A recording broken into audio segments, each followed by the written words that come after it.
বন্ধুরা, এক রাতে আমি ঘুমিয়েছিলাম। নিস্তব্ধতায় হঠাৎ করেই আমার কানে বাজল এক করুণ চিৎকার। সেই চিৎকার আমার সমস্ত অনুভূতিকে এক মুহূর্তের জন্য স্তব্ধ করে দিল। আমি বিছানা থেকে তাড়াতাড়ি উঠে মা বাবার ঘরের দিকে দৌড়ে গেলাম। দরজার সামনে দাঁড়িয়ে শুনতে পেলাম মায়ের করুণ কণ্ঠ। ও বাবা গো, আর পারছি না, ফেটে গেল, ছেড়ে দাও। ভেতরটা যেন ছিঁড়ে গেল আমার। মা বাবার ঘরের দরজা বন্ধ ছিল, তাই তাড়াতাড়ি করে জানালার দিকে দৌড়ে গেলাম। জানালার কাচের ফাঁক দিয়ে উঁকি দিতেই দেখি এক ভয়াবহ দৃশ্য। বাবা মায়ের উপরে ঝুঁকে আছে। মায়ের মুখমণ্ডলে বিষণ্ণতার ছাপ স্পষ্ট। মায়ের চোখে অসহ্য যন্ত্রণা, বাবার মুখে কঠিনতার ছাপ, যেন কোনো কঠিন সিদ্ধান্তে পা বাড়িয়েছেন তিনি। রাতটা ভয়েই কাটল। সকালে উঠে দেখি মা উঠেছেন, কিন্তু তার চোখে মুখে বিষণ্ণতার ছাপ স্পষ্ট। মাকে দেখে মনে হচ্ছিল যেন তিনি সারা রাত ঘুমাননি। মা গোসল করতে গিয়ে অনেক দেরি করলেন। এরপর গোসল করে এসে নিজের কাজে ব্যস্ত হয়ে পড়লেন। আমি মাকে জিজ্ঞাসা করলাম, মা গতকাল রাতে কি হয়েছিল? মা শুধু বলল, কিছু না, তুই এগুলো নিয়ে মাথা ঘামাস না। কিন্তু আমি তো জানি কিছু একটা তো ঘটেছেই, যেটা মা বলতে চাইছেন না। মায়ের কণ্ঠের বিষণ্ণতা আমাকে কুড়ে কুড়ে খাচ্ছিল। আমি ঠিক করলাম যেভাবেই হোক মায়ের কাছ থেকে সত্যটা জানতে হবে। আমি খুঁজতে শুরু করলাম সেই রাতের সত্য। মায়ের কাছ থেকে কোনো কিছু জানতে না পেরে আমি বাবার কাছে গেলাম। বাবাও কিছু বললেন না, তার মুখে শুধু বিষণ্ণতার ছাপ। সন্ধ্যাবেলায় আমি সবাইকে খেয়াল করছিলাম। রান্নাঘরে মা চুপচাপ রান্না করছে, আর বাবা বসার ঘরে বসে নিউজ পেপার পড়ছে। আমি চুপি চুপি মায়ের ঘরে ঢুকলাম। আলমারিতে আলমারি দেখতে লাগলাম। সেখানে একটি পুরনো ডায়েরি খুঁজে পেলাম।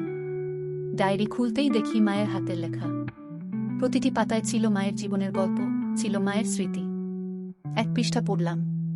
আজ সেই দিনটি আমার জন্য এক ভয়াবহ দিন। বাবার রাগ যখন চরমে পৌঁছায় তখন তিনি নিজের নিয়ন্ত্রণ হারিয়ে ফেলেন। আমার জীবনের দিনগুলোর কথা মনে করিয়ে দেয়। আমার চোখে জল চলে এলো। মা এত কষ্টে আছে, আর আমি কিছুই জানি না। ডায়েরি পড়া শেষে আমি মায়ের দিকে নতুন করে তাকালাম।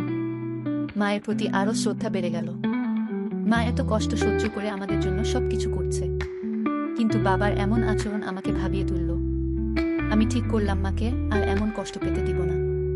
রাতের খাবার শেষে মা যখন নিজের ঘরে যাচ্ছিলেন, তখন মাকে আমি হাত ধরে বললাম, মা আমি জানি তুমি অনেক কষ্টে আছো। আমি তোমার পাশে আছি মা, তুমি এখন থেকে একা নও।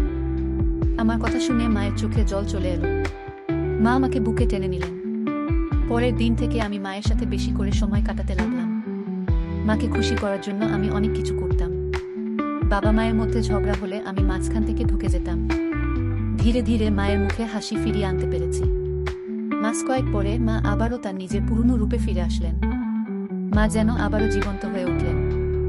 আমি বুঝলাম আমাদের ছোট ছোট ভালোবাসা প্রকাশ মায়ের জীবনে অনেক বড় পরিবর্তন আনতে পারে। জীবনে এরকম অনেক রাত আসে যখন আমাদের প্রিয়জনরা অনেক কষ্টে থাকে, কিন্তু ঠিক তখনই আমাদের ছোট ছোট ভালোবাসা প্রকাশ তাদের জীবনে অনেক বড় পরিবর্তন আনতে পারে। মা আর বাবা আবার নতুন করে জীবন শুরু করলো, তাদের মধ্যেও ভালোবাসার মধুর সূচনা সৃষ্টি হলো। আমি শিখতে পারলাম জীবনে আপনজনদের পাশে প্রতিটি মুহূর্তেই থাকা খুব জরুরি, খুব জরুরি। এই গল্পটি আমার জীবনের এক অনন্য শিক্ষা। বন্ধুরা, এরকম আরও মজার মজার গল্প পেতে আমাদের চ্যানেলটি সাবস্ক্রাইব করে আমাদের সঙ্গেই থাকুন। ধন্যবাদ।